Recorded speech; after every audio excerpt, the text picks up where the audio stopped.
There are several critical considerations that a not-for-profit organization should make when interviewing an interim executive director.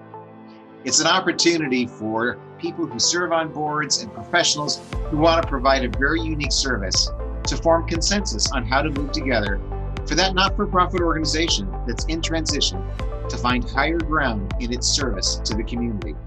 For the next few minutes, I'd like sharing with you what we've learned about conducting a good interview with an individual that would like to serve as the interim for your nonprofit organization. This has been 19 years in the making. And one thing we will tell you is that we know that interviewing an interim executive director is not business as usual for anybody. Most who will interview the interim may never have had the experience before. It's also very possible that the individual who would like to be your interim has never participated in an interview as well.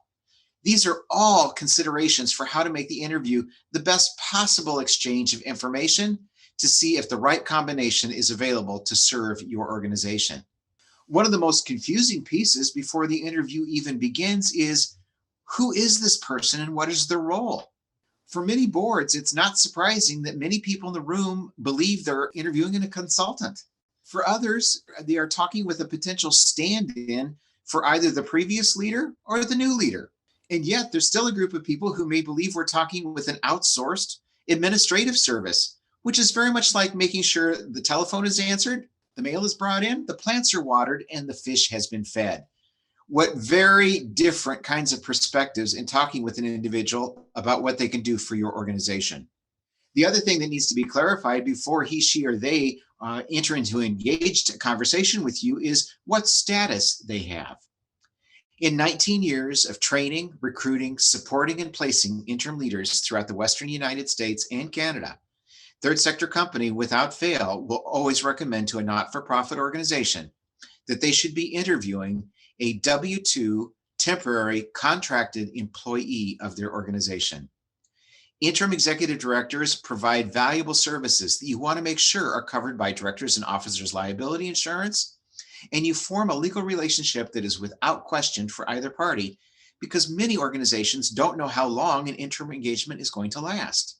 So we offer these questions because we think you're now interviewing a temporary contracted employee to help your organization achieve something very unique that neither his, her, or their predecessor or successor can provide. The interim role is changing today.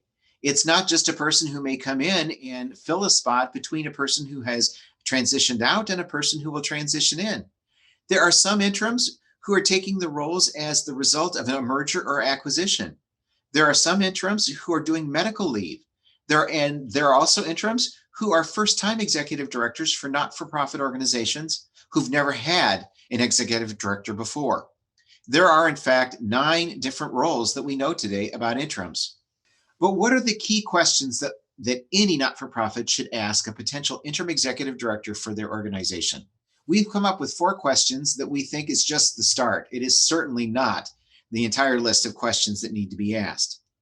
The trick to these 4 questions is the people who will be interviewing the interim need to have some answers decided amongst themselves and not allow the interim to make the decisions for them. Let me give you 4 examples. Number 1, what should be the outcomes of a successful interim leadership relationship in a not-for-profit organization? Well, at Third Sector Company, we're going to tell you those outcomes should be very specific, deliverable, and measured accomplishments. We call them SMART goals. They're specific, measurable, achievable, relevant, and timed. And we were talking with an interim, there is definitely a time factor involved in the relationship. So what should the outcomes be? Very specific measurements that all parties are working towards very specific outcomes for the good of the organization. Question number 2, how is working with an interim executive different, if at all, from working with the successor and predecessor? Well, that's a good question. And for us, we think part of what is different is there's more of an emphasis, number 1, on diagnostics. What is the real status of the organization? And also the interim is going to ask some tough questions that your new executive director may in fact have some difficulty asking in the first few days on the job.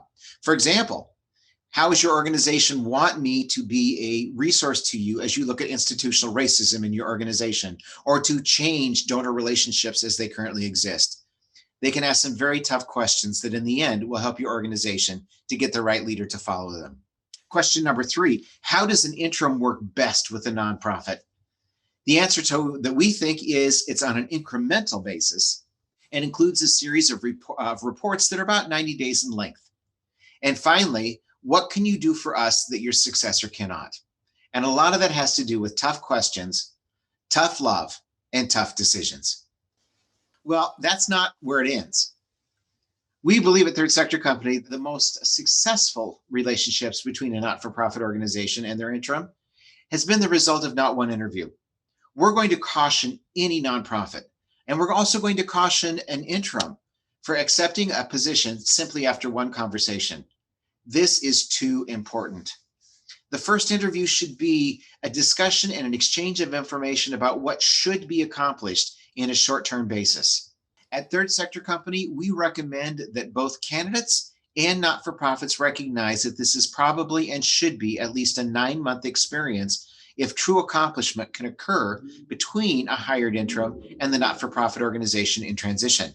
If a group of people can come to consensus about what can be accomplished, we need to give the interim just a little bit of time to come back for a second interview and then share with the organization, how realistic is this?